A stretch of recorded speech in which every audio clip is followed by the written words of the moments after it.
Hello everyone, আপনারা সবাই কেমন আছেন? আশা করি সকলে ভালো আছেন। আজ যাচ্ছি গাইবান্ধার ফ্রেন্ডশিপ সেন্টারে। আমার সাথে আছে আমার মেচের বড় ভাই। শুধু বড় ভাই নয়, সাথে আরও দুইজন যাবে। মেচের বড় ভাইয়ের বন্ধু ও স্টুডেন্ট। ফ্রেন্ডশিপ সেন্টারে কিভাবে যাবেন, কোথায় থেকে যাত্রা শুরু করবেন, আর ফ্রেন্ডশিপ সেন্টারের কিছু তথ্য আপনাদের মাঝে শেয়ার করব। আপনারা যারা এখন পর্যন্ত ফ্রেন্ডশিপ সেন্টারে যাননি, তারা চলে আসবেন গাইবান্ধার 1 নম্বর রেল গেটে। আর যাত্রা শুরু করবেন গাইবান্ধার 1 নম্বর রেল গেটের থেকে পূর্ব দিকে। আর যে কোনো গাড়িতে যেতে পারবেন। তো চলুন যাওয়া যাক ফ্রেন্ডশিপ সেন্টারে।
অবশেষে আমরা চলে আসি গাইবান্ধার ফ্রেন্ডশিপ সেন্টারে।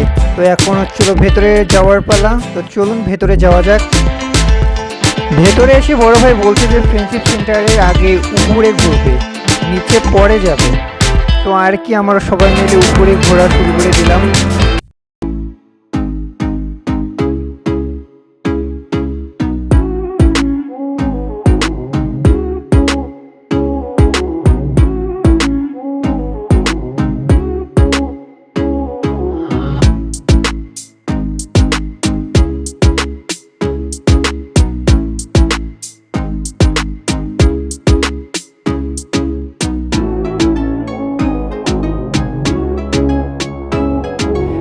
এখন এই ফ্রেন্ডশিপ সেন্টারের কিছু তথ্য আপনাদের মাঝে শেয়ার করছি।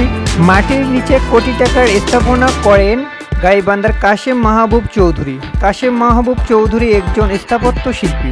এই স্থাপত্যটি মাটির নিচে 32,000 বর্গফুটের প্রায় 8 কোটি টাকা ব্যয়ে তৈরি হয়। এই স্থাপত্যটির নাম দেওয়া হয় ফ্রেন্ডশিপ সেন্টার। ফ্রেন্ডশিপ সেন্টারটি সম্পূর্ণ মাটির নিচে অবস্থিত। ভবনের ছাদের ভূমির সমতলে অবস্থিত। ছাদে লাগানো হয়েছে নানা জাতের ঘাস, ফুল, বাঁশ দিয়ে নানা প্রজাতির গাছ। এটি গাইবান্ধার ফুলছড়ি উপজেলার কঞ্চিপাড়া ইউনিয়নের মদনের পাড়া গ্রামে অবস্থিত। ফ্রেন্ডশিপ সেন্টারটি যেন প্রকৃতিতে মিশে অদৃশ্য হয়ে আছে। প্রায় 8 বিঘা জমি নিয়ে এটি গঠিত।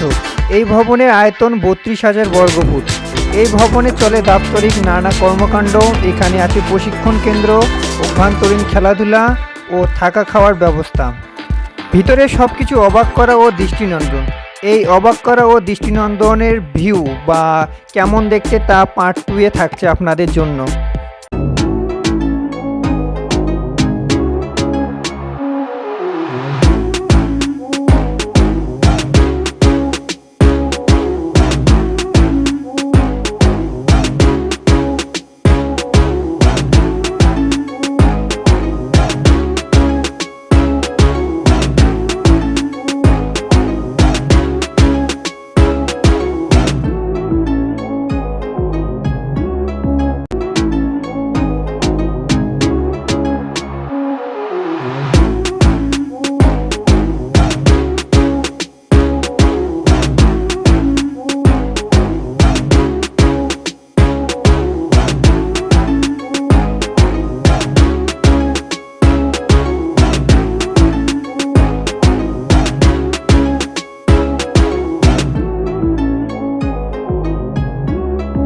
ফ্রেন্ডশিপ সেন্টারের উপরের দৃশ্য আমার কাছে তো খুব সুন্দরই লাগছে। আপনাদের কাছে কেমন লাগছে তা কমেন্ট করে জানাবেন।